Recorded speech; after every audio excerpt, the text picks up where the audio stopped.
जी student, उम्मीद है आप सब लोग खैरियत से होंगे। आज जो है हम इंजिकॉन एकेडमी के जो संडे टेस्ट है उसका पोर्शन फिजिक्स उसकी पार्ट 1 हम करने जा रहे हैं। तो इसमें जो है हमारा पहला एमसीक्यूज़ है वो 123 है। इसमें कह रहे हैं कि a projectile is fired at 30 degree with momentum p neglecting friction, the change in kinetic energy when it returns back to the ground is. तो स्टूडेंट इस केस में अपने याद रखना होता है कि जो मैकेनिकल एनर्जी होती है वो कंजर्व होती है।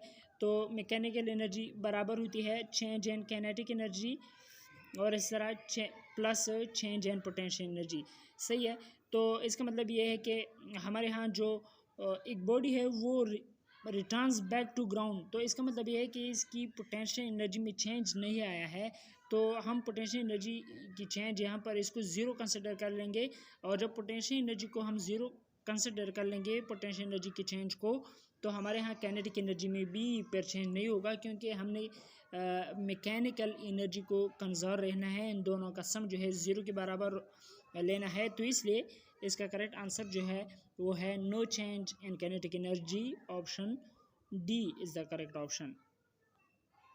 क्वेश्चन नंबर 124 है according to the equation of work when a boy sets in one place and studies for the whole night he does no work, क्योंकि यहाँ पर डिस्प्लेसमेंट नहीं कवर हो रहा, तो वर्क डन जो है बराबर है F D cos theta, displacement zero, तो वर्क डन भी ज़ीरो होगा। 125 है person can throw a stone to maximum range of 100 metre, the greatest height with same condition to which he can make the stone to rise is. तो student relation ये है कि height जो है इसका रिलेशन है मैक्सिमम रेंज के साथ। वो इस तरह है कि height is equal to R maximum divide by 4।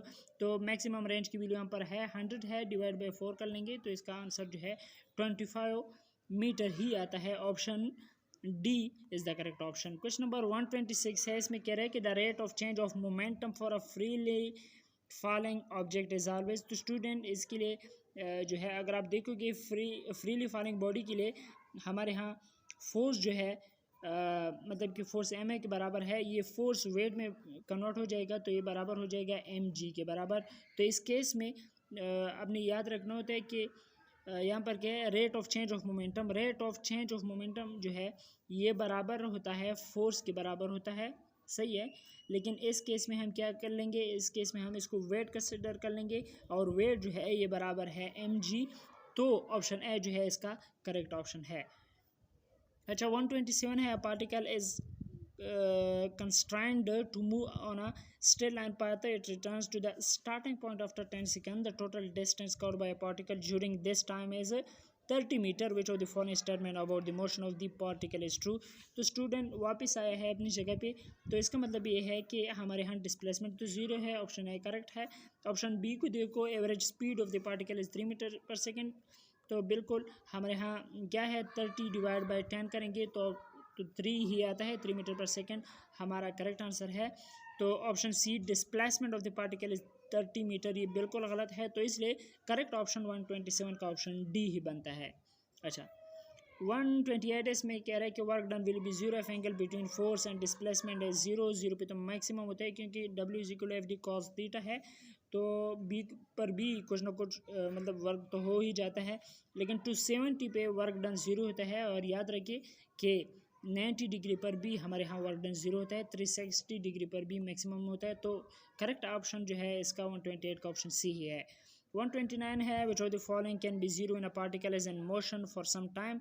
तो स्टूडेंट डिस्टेंस ज़ीरो नहीं हो सकता, हाँ डिस्प्लेसमेंट हो सकता है जब हमारे यहाँ बॉडी वापस इनिशियल पॉइंट पे आ जाए, और इस तरह सी बी जो है हमारे यहाँ मतलब स्पीड वो भी हो सकता है।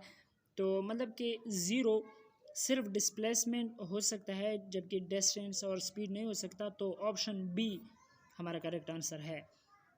अच्छा क्वेश्चन नंबर 130 है the kinetic energy of the body increases bye 300%, the linear momentum of the body increases by. तो स्टूडेंट इसमें अपने याद रखना होता है कि हमारे यहाँ अगर आप देखोगे काइनेटिक एनर्जी इंक्रीजेज बाय 300% है, तो इसका मतलब ये है कि मतलब इंक्रीज़ काइनेटिक एनर्जी हमारे यहाँ इंक्रीज़ आई है के प्लस 300%, तो इसका मतलब ये है कि अगर ये इंक्रीज 2 होता तो हम काइनेटिक एनर्जी मतलब न्यू काइनेटिक एनर्जी हमारे यहाँ 3 के होती, लेकिन यहाँ पर ये 3 इंक्रीजेज बाय है, तो हम k प्लस 300 करेंगे 300%। तो इसका मतलब है कि काइनेटिक एनर्जी जो न्यू है वो 4 के बराबर होता है।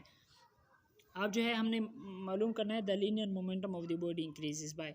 तो स्टूडेंट मोमेंटम का काइनेटिक एनर्जी के साथ ये रिलेशन है कि P is equal to kinetic energy इस तरह कर लेंगे,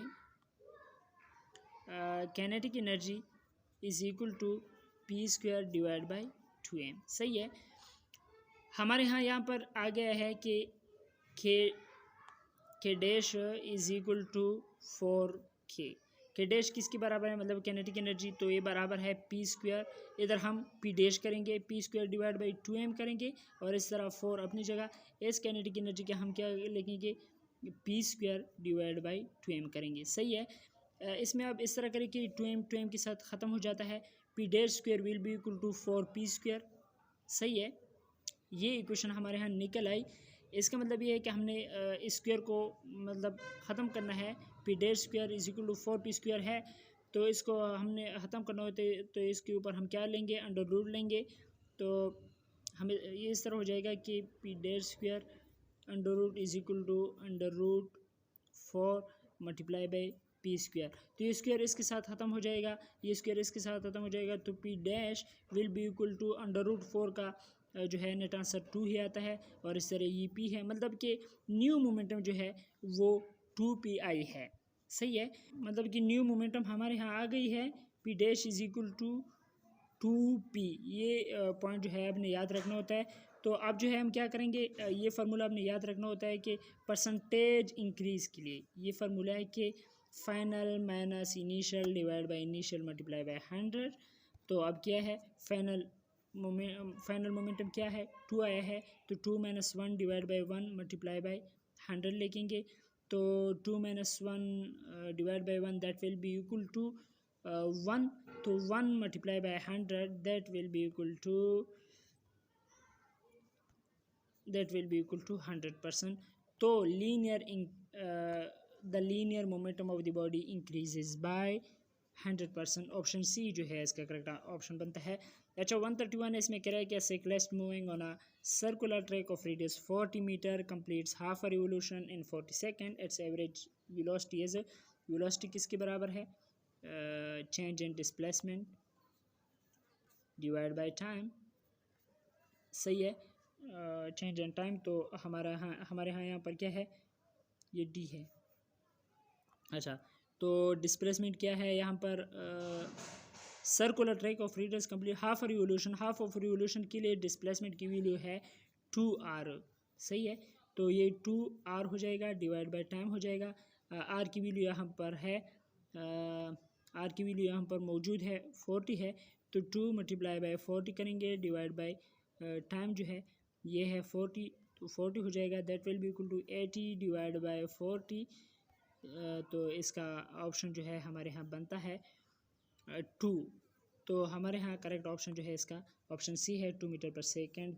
तो ये थी आज की हमारी वीडियो। अगर आपको अच्छी लगी हो तो please subscribe to my channel and thanks for watching.